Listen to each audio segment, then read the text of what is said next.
Hi, I'm Evelyn. I've always been a big girl for as long as I can remember. My mother often said that it was all my father's genes. During my school years, I was often made fun of by my classmates and called hurtful words. The bullying was grim, but no matter how hard I tried, I could not lose weight. And I tried my best to wear bald clothes that would hide all the bulges of my figure. I was afraid to look in the mirror unnecessary times, lest I get upset. I was so used to hiding my body that I even forgot what it looked like. One day, I decided not to gloss over the problem after all, but to start making some changes. I found several gyms on the internet and started to find out where the trainer would be most effective. I needed results in a short time. Do you know why I decided to change myself and my life? All because of John. He's a guy who's in the parallel group at the university. He is athletic, so athletic. He's got an awesome body. He's constantly surrounded by a bunch of attractive and slim girls. So my chances are, to put it mildly, not great. But he does talk to me. I would even think he likes me, but nah, I don't think so. My friend Megan, though, says I'm kind of cute, but I don't really believe that. You're very pretty. What makes you think John won't look at you? You've seen him. How could a guy like that look at someone like me? Look, girlfriend, you have very low self-esteem. Maybe you should start looking at yourself with different eyes, Megan said skeptically. The other day, I was walking by the sports club and I saw John in the window. He was standing there flirting so sweetly with some hottie. My insides started to tear up. He noticed me and started waving happily, but I pretended not to see him, turned away, and quickly went the other way. Megan, hi, you probably didn't see me, John said in a hushed voice as he ran up to me. Oh, hi, John, I didn't see you. Were you around here somewhere? Yeah, I'm working at the gym nearby. Cool. Do you have something to talk to me about? John got kind of sad and said that he just wanted to know what kind of biology course we were taking right now. After I answered his questions, we said goodbye and left. Every time John started talking to me, I, like a hedgehog, let out my needles and stabbed myself. It was just some kind of defensive reaction. I wanted to get as far away from him as possible. Next to him, I felt even more ugly. So the day X came. I threw on my sweatpants, huge t-shirt, and sneakers and rushed to my first workout. My heart was pounding like crazy. I was such a huge, shapeless person. How will I work out at the gym, where all the girls are so slim and beautiful? But there was no going back. I decided to mold my body, as I'd long dreamed of. I was met by my trainer. When I said I wanted to get fit, she smiled strangely and said something like, "There is no limit to perfection. Strange lady in general." We started intense training, and with each time, I felt that my body was changing. One day, at uni, John came up to me. Evelyn, hi. You look different somehow. Are you okay? Of course, what could possibly happen to me? Do you need something? Yeah, I was wondering if you wanted to go to the movies. There is a new Marvel movie that came out recently. If I wanted to see it, I would have seen it already. What the hell was I saying?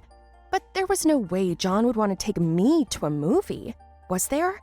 Why would he do that? Out of pity? Yeah, I understand. But I'd like to see it and I don't want to go alone, so I thought maybe you'd keep me company. Well, okay. When? I couldn't believe my ears. So we made a date for that night. John bought the tickets. Before entering the auditorium, he offered to get popcorn and soda, but I declined. Just now, the moment of my transformation had begun. I was on a diet, and there he was, eating his popcorn. The movie was very interesting indeed. I was glad I went with John, but I still didn't understand why, of all the possible girls, he had asked me. That night, John said he had been watching me for a long time. He noticed that I liked animals, read a lot of books, and that I didn't have many friends. Also, oh God, he said he liked me and wanted to get to know me better. At that point, as always, I started getting sarcastic and trying to hurt him. I thought he was just messing with me. but John sounded sincere and confident. Are you kidding me? Are you saying that you like me as a girl? That's a good one. What makes you think I'm lying? Evelyn, I like you very much. You have beautiful eyes, and I think you have a beautiful figure. Look, if you wanted to make fun of somebody, you did it. I got angry and ran away crying. Yeah, right. Beautiful figure? Pfft, that's bullshit. Afterward, John never came near me again. I stopped going to training, and just like that, before I'd even started, I quit. I was so hurt. The next day at uni, John came up to me. He apologized and said that he didn't mean to hurt me. He was so nice, but I couldn't say a word to him. But what he said afterward shocked me. His words were so sweet. He said that he understood all my complexes. He saw that I had a lot of them, and it was time to do something about them. And he advised me to just try to look at myself through his eyes. I like you for a reason. I've been looking at you for a long time. I'm drawn to you. And to me, you're an attractive girl who just lacks confidence. All day long, I thought about his words. I walked home and my legs were cotton candy. The most handsome guy at uni was paying attention to me. Maybe I was really underestimating myself. When I got to my room, I stood in front of the mirror and began to really look at myself. Big brown eyes, lush eyelashes. Perhaps those were my only advantage. I pulled on my windbreaker, and then, with my eyes squeezed shut and my oversized t-shirt, I looked more closely and realized that I was actually looking at a pretty attractive girl with a good figure. The waist, of course, could not be called thin, but it was there. With great surprise, I pulled down my sweatpants and saw in the mirror my straight, shapely legs. Oh my God! It had been so long since I looked in the mirror like that. How could this be? It was as if there was a completely different person in front of me. I couldn't believe this was possible. How long had I been trying to ignore myself? 5 or 6 years? I was so surprised that I thought I was going to faint. I screamed with such force that my mother started knocking on my bedroom door. Evelyn, are you okay? My worried mother shouted through the door. Yes, I'm fine, I answered in a shaky voice. Don't worry, I just saw a butterfly. I couldn't believe my eyes or my reflection in the mirror. I went to the closet and began to look at the boring clothes that hung on the racks.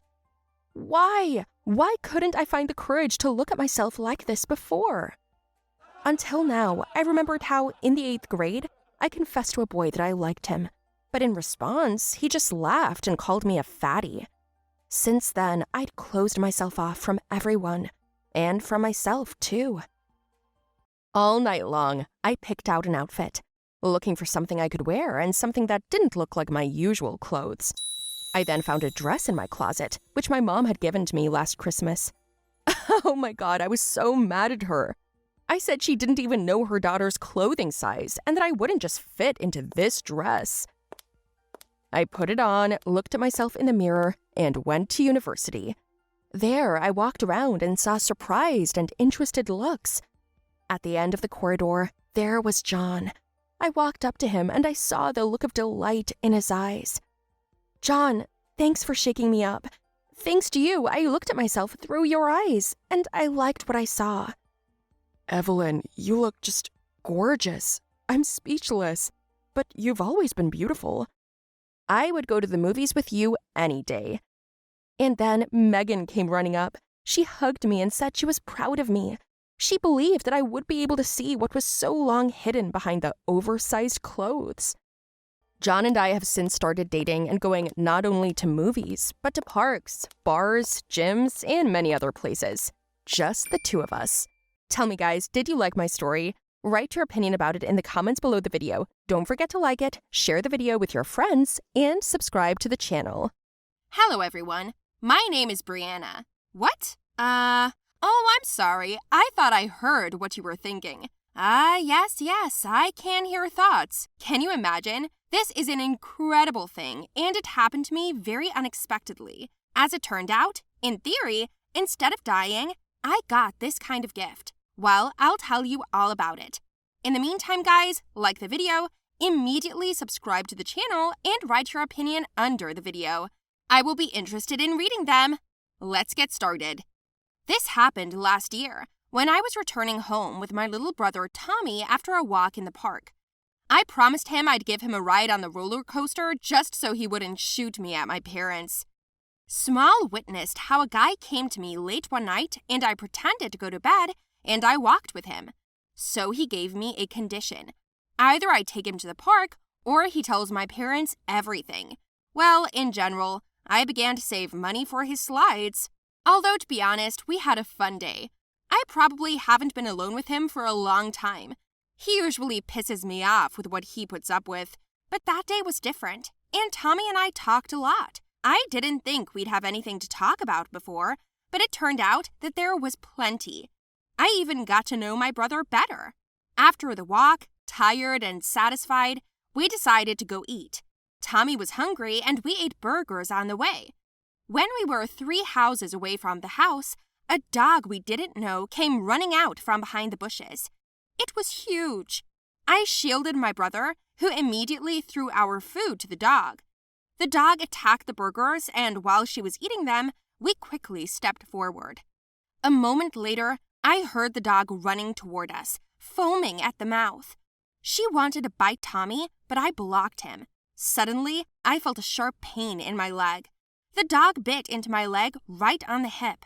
I screamed so loud that all the neighbors and even my mother ran out. Seeing the picture threw everyone into shock. My mother immediately rushed to us. She threw a slipper at the dog, but she did not let go. I was screaming in pain, and my brother was shaking all over, but I kept protecting him. Suddenly, a neighbor ran out with a shovel and hit the dog, so he ran away somewhere.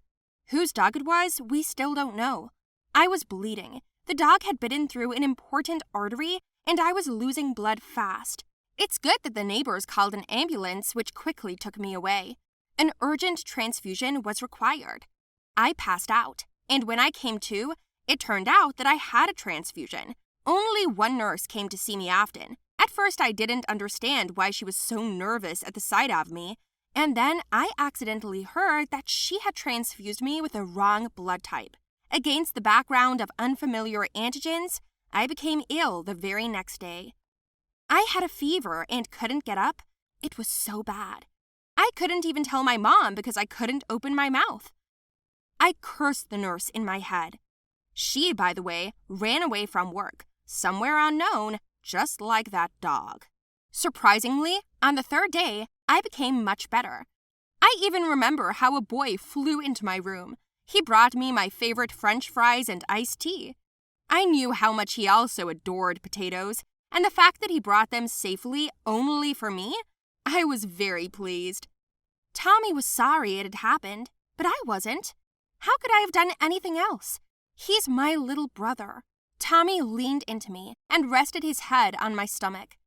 A few minutes later, I heard his faint sobs. "I could have lost you. You almost died because of me," he said. "Don't ever say that again, Tommy. I wouldn't die for you," I told him, and he slowly raised his head and stared at me with round eyes. "I didn't say anything," he said to me timidly. "I was just thinking about it." At that moment, a slight chill passed over my skin, and I suddenly began to panic a little, just like Tommy himself. He looked at me as if I were an alien, and I put it all down to an accident, saying that I just blurted it out at random. He pretended to calm down, but the feeling of unease remained. When Tommy went home, I was still thinking about this situation. Confident that I wasn't crazy because I could clearly hear these sentences in his voice, I decided to test the theory and went down to the cafeteria. There were a lot of people there, and everyone was busy either eating or thinking, just what I needed. I helped myself to tea and lunch and sat down at the furthest table. I looked at the people around me, but I didn't understand or hear anything. At some point, I even thought that I really just imagined it. I finished my meal and went back to the room. Just then, my doctor came. He told me that my condition had improved dramatically, and this is extremely rare.